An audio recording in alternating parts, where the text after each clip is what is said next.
Good afternoon, ladies and gentlemen, and welcome back to Akron's hottest and fastest growing show, 3 Show to Go. I'm your host, Hank Forrester, coming to you live from Lakemore, Ohio.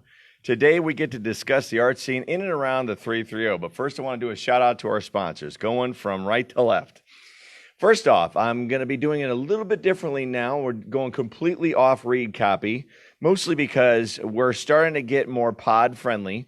So we know that this is also going to be a lot more on the audio side, all right? So first off, I'd like to big shout out to Sheena's Platinum Movements. They're located over in the West Akron area, just by Acme number 1.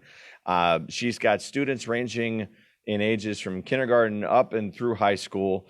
So make sure you check out Sheena's Platinum Movements on Facebook. She also focuses now, she's got adult tap available as well. So check that out. Number is 330-331-9430, and that's Sheena's. Also, we work with Mobile Screen of Ohio. Mobile Screen of Ohio is a mobile drug screening company. So they're one of those places that you want to have them on your contact list just in case you need them, and you hope that you don't. But their phone number is 330-400-6628. They focus on keeping your work environment safe. Custom Spray Lawn Care. We are also clients of theirs. They were just out to do their aeration and overseed, which is their fall treatment. Their number is 330-861-5035. Also focused on the Bug Buster program, which Hank and Leo are now completely flea-free, which is great because that's been a problem all summer long. So we're real happy that Custom Spray is taking care of us. We got Locked in Ohio, Locked in the Lakes. That's an escape room that's local to the Portage Lakes area. And then the Rage Room, Ohio. The same owners own both locations. Rage Room is over in the Mogador Ellet area, right off of Route 91. You got to see the video of me smashing things there. It's a very interesting concept. And on top of that, Locked in the Lake. Right now, both locations are offering a discount where if you do one, you get a discounted service at the other. All right, so check those out. The numbers are 330-400-2600. And then last but not least, Desert Song Massage Therapy. If you saw last week, I got a chance to get a massage from Dorothy, licensed massage therapist, and she poked and prodded, and it just shot me through the roof, and then I felt better afterward. So check her place out. It's very quaint. It's very relaxing atmosphere. They're located right in the Cuyahoga Falls area, and the number there is 330-221-0886. All right, so here we go. I am live right now in Lakemore at the invite of Tom Jenney. Tom, thank you so much for asking me to be here. Well, thank you. I appreciate it. Absolutely. So, we've talked about this whole concept of being an artist, okay? So just this week alone, I decided to do something for the 330 Network, and we joined the Patreon Patrons Network. Okay? That is wonderful. So the goal is now we want to take this thing to the next level. So the goal is to kind of get funding for that. So we will be providing links after the show is complete in regards to that. But look for that up and coming. And that's where I'm going to do all our insider stuff. So, for example, behind the scenes footage, behind how the show is made, different little clips of who's going to be on, short little interviews that we won't include on the network. That's all going to be there. All right. So we just got our first sponsor, so we're real happy we have one patron. So thank you, Sherry. Well, you'll have 2 tomorrow morning. I will. Thank you, Sherry. Make sure that I. All we're asking for literally is like $1 or $2 or whatever people want to give a month, because it helps us to get more equipment and to just be better at what we do. So. Well, you take $1 times 10,000 people throwing in. That's my point. $10,000 a month. That's my point. That's the goal, right? That's right. All right. So thank you so much. So I always ask, the first question I always ask is, what is your Akrons story? Tell us your Akron background. Well, my Akron background is I'm from here. I lived here my entire life. I was born in Barberton, and this is my stomping ground. And I drew a lot of inspiration from the people I met and everyone I encountered, and having a good educational background. And from, I think, one of the things with being creative, because we live here, and I talked to a couple people about this, we all kind of agreed that the weather was so bad, it forced us indoors to take up something, because you could play outside for 3 months, and then the rest of the time you're stuck inside unless you want to go sled riding or something like that. So you take up painting, or you take up guitar, or you take up sculpting or writing or something like that, because it was just, it's what do they say, when it quits snowing, it starts raining? That's right. Yeah, And I did an interview, I don't know if you saw it last week, with international recording artist Alejandro Reyes was in town, okay? And he mentioned, we had to talk about how people in Ohio and in Akron specifically are very nice, okay? Mm-hmm. And it happened to be a really yucky, dark, cloudy day. And I said, this is why. I'm like, we don't get sun. Right. I don't have a problem with it. I mean, to me, it's beautiful. It's its own kind of beautiful. That's correct. Seasonal variety is great. I think if I lived somewhere where it was one thing all year, I would be bored. And that's right. Now with the change of the weather and the change of the seasons, it's nice. And it's its own. The gray and the cold is its own kind of pretty. It's just a different kind of pretty. So you appreciate the charms that come with that. Correct. All right. So did you go to Barberton High School then, growing up? I did. Okay. And after that, did you do anything other schooling? I went to technical college for a couple of years, and then I cooked, and I owned a restaurant of my own for 4 years, and I ran a couple places. And then when the economy did me in, I decided that I needed to do something, because I was 35 years old with a high school diploma, and I said, well, you better come up with a plan of some kind. Okay. So I was good with people, and I had an interest in public service, so I attended Protestant seminary and went through the program with there, and worked my way to a master's degree and a doctorate in theology. And I used that since I was working with the public, and I work with a lot of the elderly and disabled and veterans, I started with a supervisor of mine.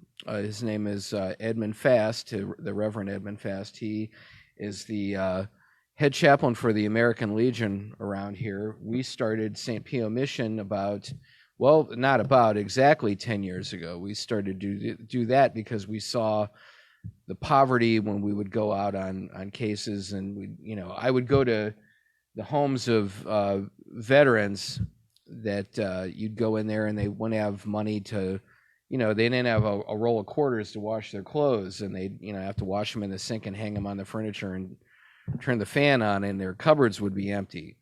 Or I would talk to people, they'd get $116 a month in food stamps, and so after you get a Pez dispenser and a loaf of bread and a gallon of milk, I mean, that's pretty much it for the month, and That's not cool.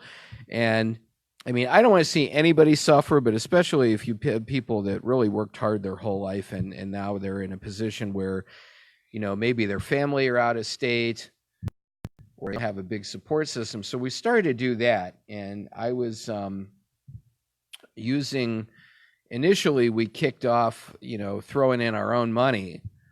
And we would go out to the big outlets where they have buying clubs and things like that. We would put together baskets for the needy that would have shampoo and toothpaste and soap, and we'd get people rolls of quarters to do their wash and laundry detergent, everything like that. We kept that up for a long time, and I currently work with a couple different food pantries around here and a couple different churches, and deliver and pick things up for people. And it's basically a service-oriented life, which led to St. Philo Mission wanting to open an art gallery, because a lot of kids do not have the opportunities that I had as a youngster. I went to parochial school, and I've told this story a lot in a lot of different interviews, but the fact of the matter is, they wanted individual. The nuns always had us on the bus to go to E.J. Thomas, to go to the symphony, to go to the ballet, to go to the art museums, and we had art appreciation in school. So you're 13 years old and you already know you can name your favorite Goya painting.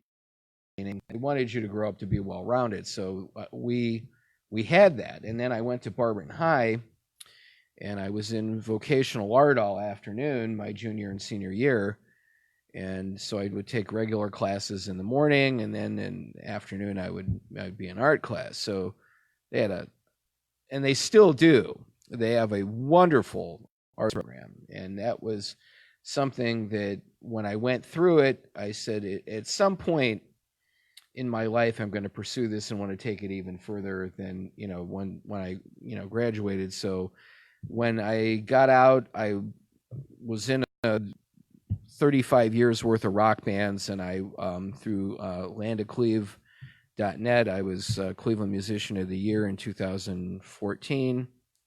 And that led to my interest in, I got to meet a lot of people and do a lot of things that opened a lot of doors. And so from there, I decided, well, I'm getting kind of tired of playing out all the time. The lifestyle. It's fun. I'm a wedding DJ, man. So I know. Exactly. You understand, right? It's like, when you're younger, you're a soldier for rock and roll. It's like, this is the greatest thing ever. And it's like, as you get older, it's like, you want me to play for how long? Right. And how late? Right. And it's like, can't I play at 2 p.m. on Sunday? Because it's like, by 10 o'clock you want to be home. The worst thing. No, don't get me wrong. Okay, for the brides that are gonna do this, it's the hey, can you go another hour? It's 1 o'clock. It's midnight. It's 1 o'clock in the morning. Hey, can you guys go another hour?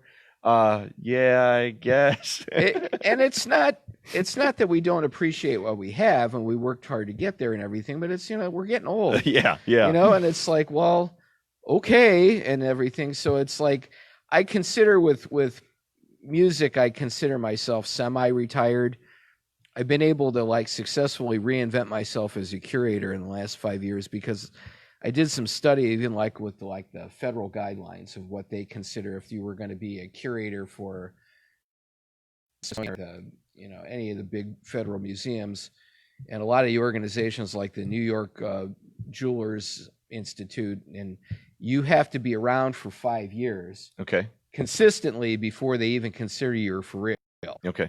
It's like your farm league until you survive in the bobbing and the shark tank 5 years. Right. And so I just managed to do that this year. I've been around for 5 years. I've survived. So now I can eat at the big people table and not the card table and stuff. So now it's like I can decide, well, I want to, since I made it through the itinerary, I want to be able to take it even further. And I enjoy it because you can make your own hours. You get to meet a lot of interesting people. It's not about you all the time.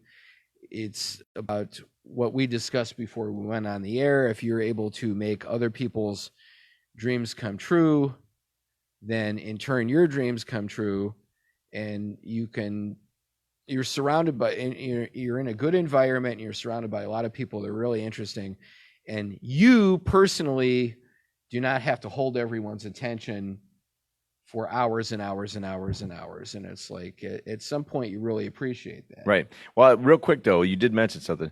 You got an album. I do. What's it? Name it. Give it a shameless plug right now. It's Downtown Tommy.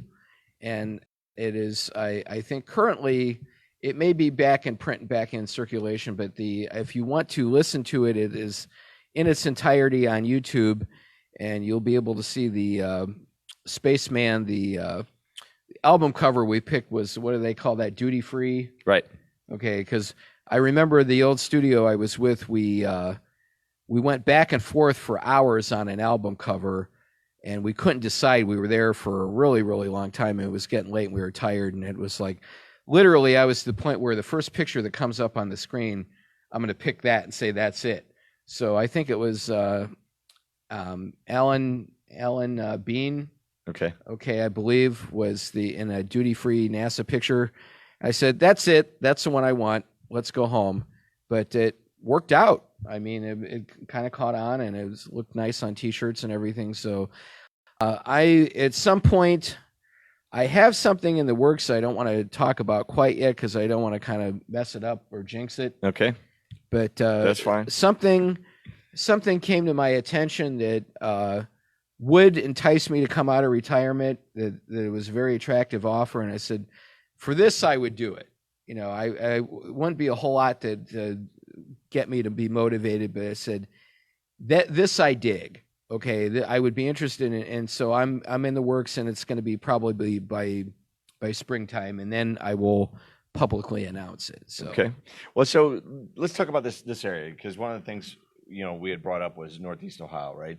What's the status? How healthy are the arts right now around here, around Akron, Cleveland area? I think the healthiest they've ever been. Okay. Because people now you have a degree of being able to control your own destiny because of social media and Etsy and Instagram and all these things that are out there now. And one of the things I'm wanting to do, I haven't done it yet, but I've laid the groundwork for it, where I want to do more like a virtual gallery with Instagram, where people, you can monetize it and set it up and everything like that. That's one of the things that I've looked into. But I think now that you can directly reach your demographic, it isn't like it used to be, where in the 70s you had television and you had 3 stations and that was it. Right. 3 stations and then 2 UHF stations, and right, you had to get up and turn the dial. You get up and turn the dial, and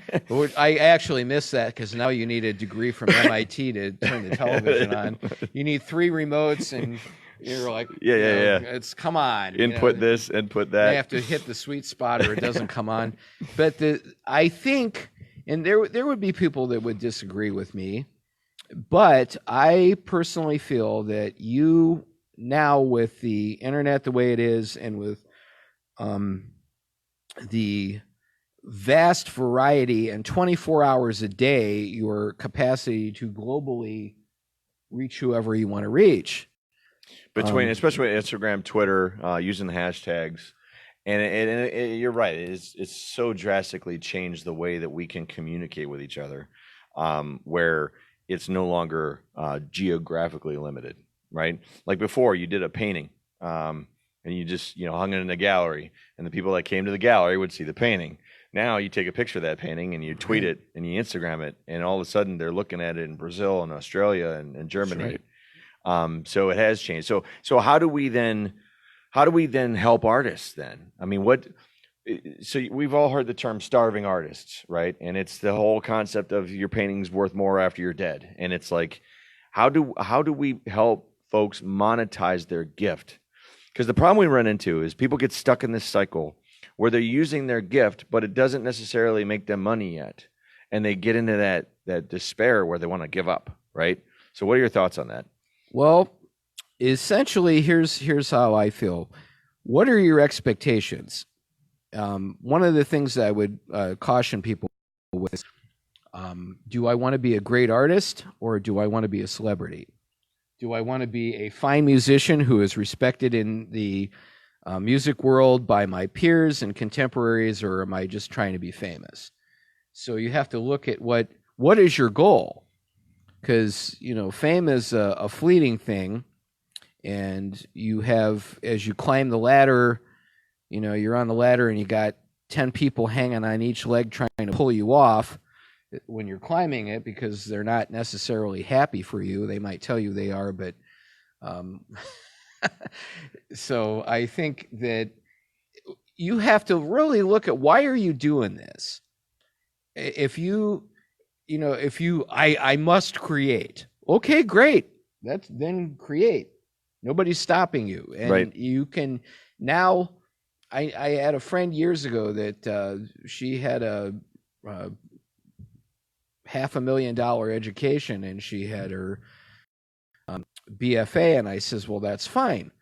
Then just go paint, and then load up your Subaru wagon and flip the hatch in the back and sell your paintings. Nobody's stopping you. Right. There you go. You can. Nobody is preventing you right now. You can directly meet your demographic. You can meet the people that you're trying to sell to, and you can get out there. So it's just basically, okay, if you gotta, set bowling pins during the day, or wash dishes at night for 20 hours a week to make ends meet or whatever, then do it. Okay, how bad do you want to do this?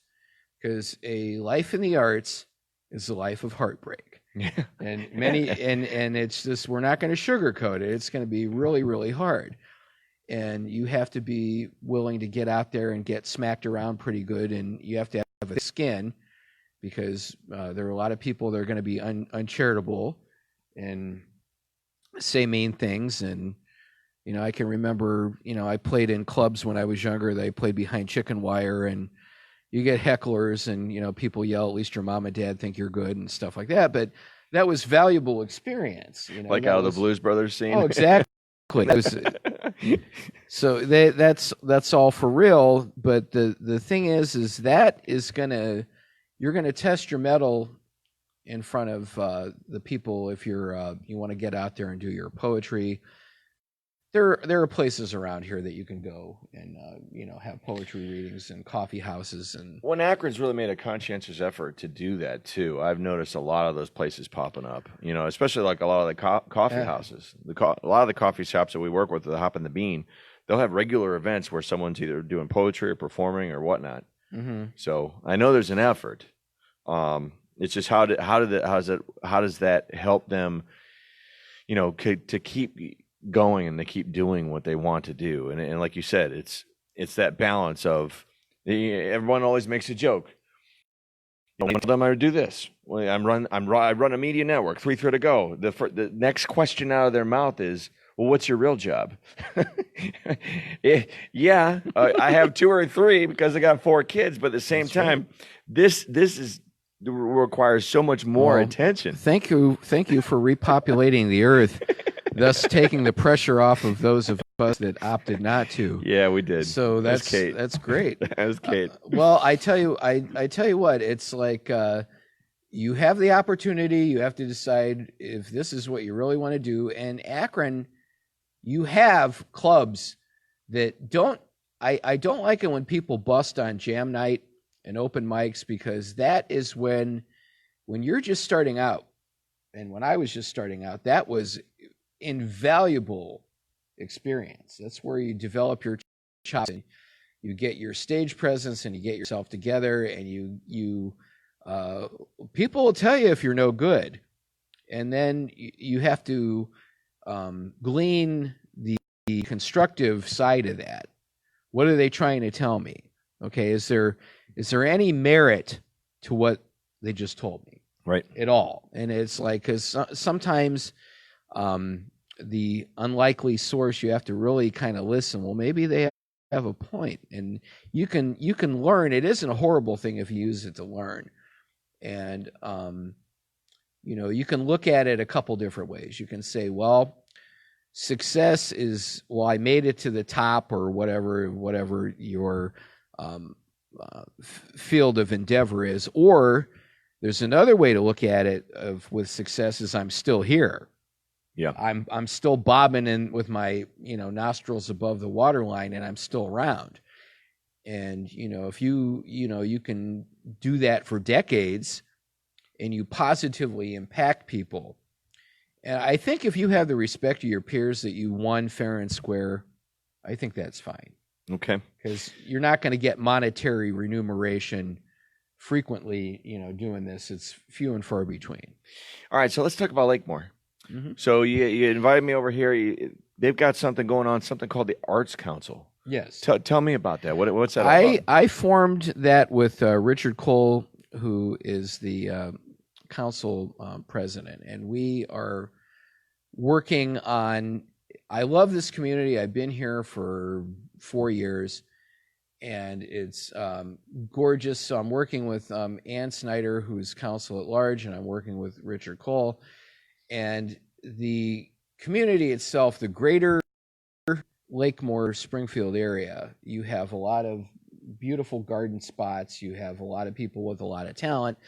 And one of the things when I came here, after I had my gallery in Barberton for 5 years, and I spoke to the mayor, and in the spring, I'm going to go and reopen.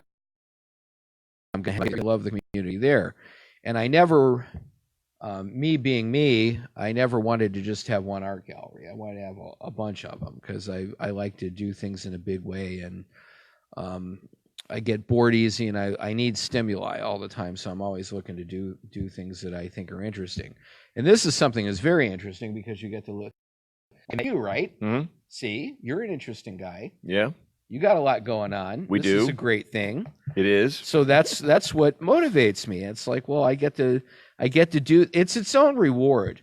If things like this are its own reward, if you get to participate and do things where you get to meet people and you're in the swim, and it's not boring. It's a very rewarding thing in that respect. So, well, do you know Blake Squire? You know Blake?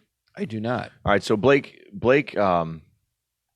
said something once. I was at a conference here in Akron. I think it was for Bounce or somebody like that, but it was get out and go. Okay. And it goes back to what you just said. Just get out and go. You're not going to conquer the world from sitting at your desk. So in other words, it's the people that you meet when you're walking down the street. It's all the way back to Sesame Street. Okay. So that's when we started doing that, when I started literally just going places and just meeting people, that's when everything started to change for us. Because now all of a sudden you're this entity and you're doing this stuff and it's like, okay, who are these guys? You know, where'd they come from? How come I've never heard of them before? Et cetera, et cetera. And a lot of that is about exposure. Mm-hmm. And especially when it comes to anything along these lines, it's getting out there and just being a part of the community that you're in. I agree. And, you know, I tell people that they do not erect statues of people laying on the couch in their underpants. Okay, that's not. It's not going to get you anywhere. I'm going to have to go back and add sound effects to this pod. You know that, right? Well, that's fine. There's going to be some drum shots in there. Well, yeah, that's fine. You have to take risks.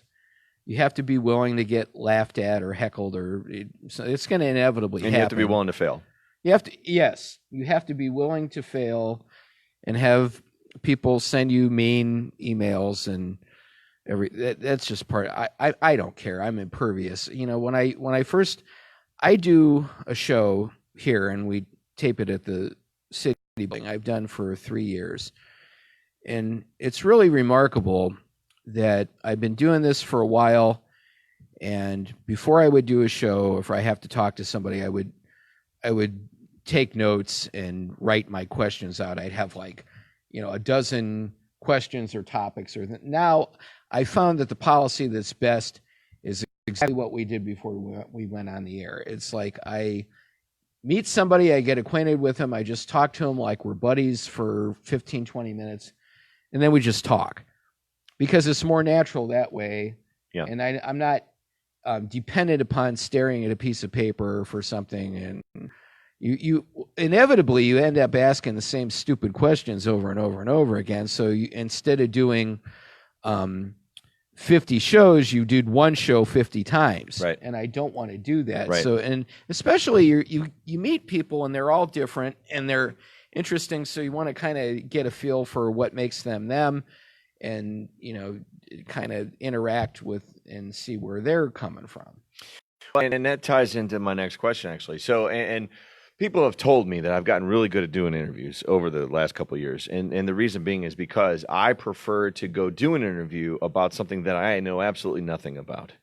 I don't want to be predisposed when I walk in the door. And so when I walk in and I'm topic dumb, or ignorant would be the right word, that's where I get the most information.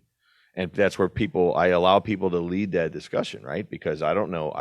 My art's not my thing. I don't know art. I mean, my kids are all good at it, but I'm not. And it's, you know, I know music, but I don't make it. I push buttons, right? So I understand the music and I could dance and all that stuff, but that's a whole different interview. But how does that being community oriented then, how does art tie into civic interest, into charities like around? Like, how does that all tie together? I've been asked that question before, and I think the best way to answer it is it's the art that I've used in the past is like the worm on the fish hook. You have a pleasant way to use as a conduit to bring people into a room for a social occasion, and they find things in common. And, you know, my policy when I would do shows a lot of the time I'd have more than one artist there, because that way, if you don't dig one particular medium, if you hate poetry, then I've got a sculptor, and I have a painter over here, a guy singing and playing guitar in the corner, or a girl, whichever. And so that way we had something that appealed to people, and then they get together and we talk, and then we can bring up, in my particular instance, for charity and altruism, we say, we got a lot of problems. We got people sleeping on the sidewalk and in the cold and living in the park. And what can we do about this? Yep. Without beating people over the head or being patronizing about it, we just introduce the topic, and then, because that's, which leads me to my next topic. Okay. So I'm actually going tomorrow. Mm-hmm. I'm going to do it. I mean, Here's how this is about Sage. Sage. All right. My buddy. All right. So he was on my show. He's one of the first guests I ever had on the show. Oh, you just said about beating people over the head. I love the guy. So here's the thing. Yeah. All right. So I'm going. Here's the lineage. Hi, Sage. All right. So here's the lineage. I run into. I can't remember what it was, but. So we went, and someone asked us to do a walk through a Second Chance Village. So one of my first co-hosts, Roddy, went with one of my next co-hosts, Danny, and they went and they did a walk around and walk through the actual Second Chance Village. Okay, mm-hmm. Really good footage, really good coverage. Place was really set up to function well and to work. Okay, so the way that it all went down was just heartbreaking. All right, and I know we're getting way off topic here, but. The reason I'm bringing it up is, so then I had Sage on my show, okay, and he did his talk, and then I had another guy that was there to help him to potentially build structures for that property. Then now we know the story. The property got shut down, okay? So I'm going to interview the Akron tea lady on Friday, and I walk in, and she's kind of sick and under the weather, so she postponed the interview. Do you know her? I can't remember. It's Renee. I can't remember her last name. But she's the Akron tea lady. She's located right downtown, and she literally does, like, you want to talk about art and a rare art form. She does tea parties, like straight up, like you get all dressed up and you go in and you actually are in like this Victorian tea party thing. Okay. So I'm interviewing her next week. Well, in the meantime, I took my kids because it's Friday. They were off school. So we're walking off and I happen to park right in front of, City Hall, which is where I was just the day before for the on-the-table discussion, and I look over and there's tents being put up on the lawn, okay? Mm-hmm. It's Sage, and he's live, and he's yelling, and I walk over, and he's like, hey, it's Hank, hey, Hank from 330 to go. He's like, come on over. He's like, how are you doing? And so we got to talking, so now I'm committed. I'm going tomorrow.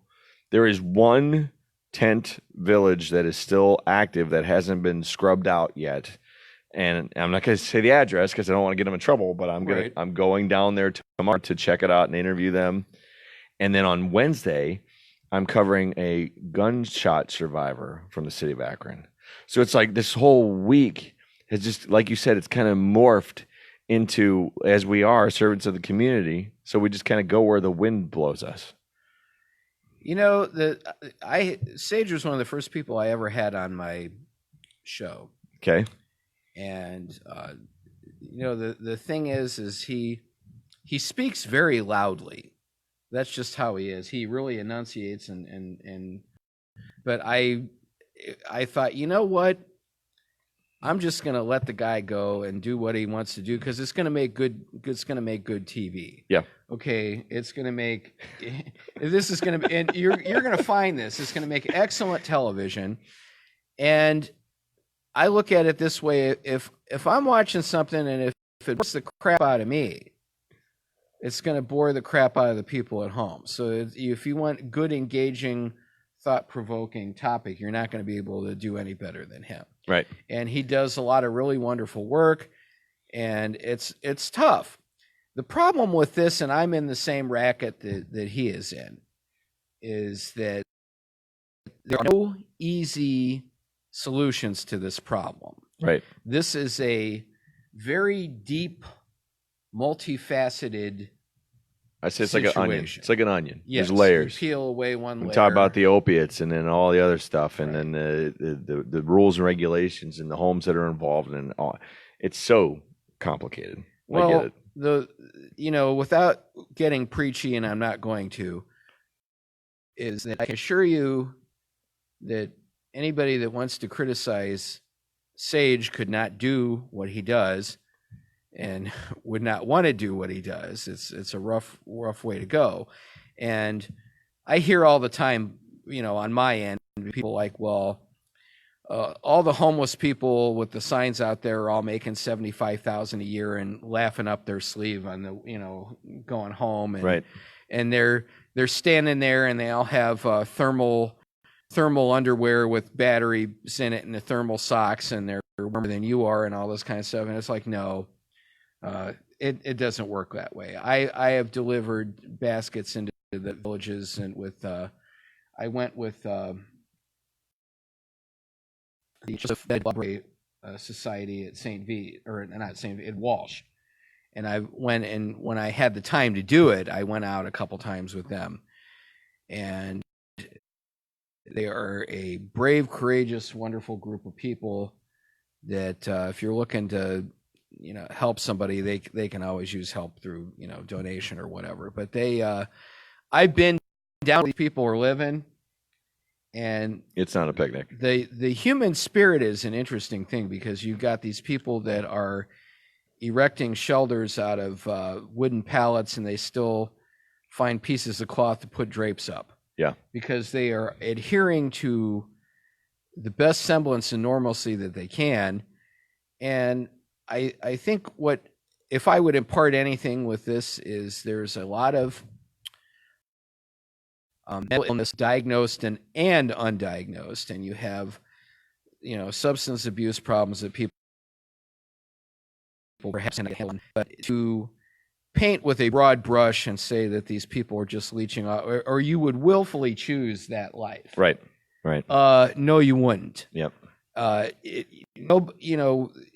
To get chiseled off the sidewalk when it's, January and it's, 25 below zero, and we have to chip you off. And, nobody wants that. Right. Nobody's going to, oh yeah, this is great. I want to live. No, nobody does. I guarantee it. So, what's the solution? I don't have it. And if I did, it would have been implemented. Yeah, it would have been implemented by now, a long time ago. It's a very, very, very complicated issue. Yep. And the thing is Sage has say whatever you want about the guy, but he's got a lot of guts. Yep. It takes a lot of guts to do what he does. And it's easy to sit home and criticize, but you're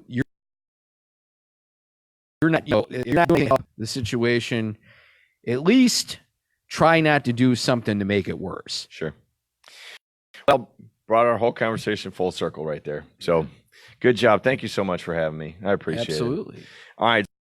So as we go to close down here, like I mentioned, so I'm going to try and go out to the tent sites tomorrow, the weather pending. But I mean, why should rain stop me? Because they're out there in their tents in the rain, right? Mm-hmm. Then I've got a shooting survivor on Wednesday.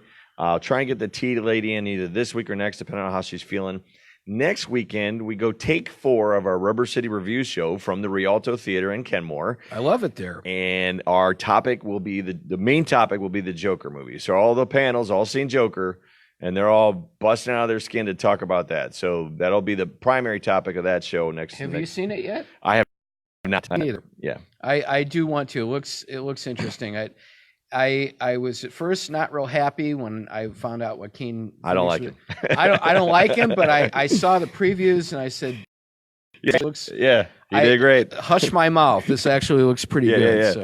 Yeah. So Joker movie, that's next week, and then right after that on Sunday, the later show on Sunday after the Browns game will be I'm going to a place called Wellbeing in the Valley. So they're a little different. They are a massage place as well, but they focus more on holistic type medicines and the oil. What's that oil? Essential oil. the essential oils and all that kind of stuff. Find out if they do tuning fork therapy, because if they do, you want to get it done. Okay. It's the most amazing thing ever. I had it done a couple years ago. Yeah, they're into all the different stuff. So You'll- no conflict of interest with Desert Song. So until then, folks, I appreciate you tuning in. Thank you once again, Tom. Appreciate it. Absolutely. And I'll get this, like I said, I'll get this potted up and YouTubed up for you. Until then, I don't know where I'm going, but there ain't no sense in late. Tom, join me in saying goodnight, Shirley. Happy trails to you till we meet again. This podcast is a copyright of Moon Garden Media Limited. Oh, this a lot of peanut butter.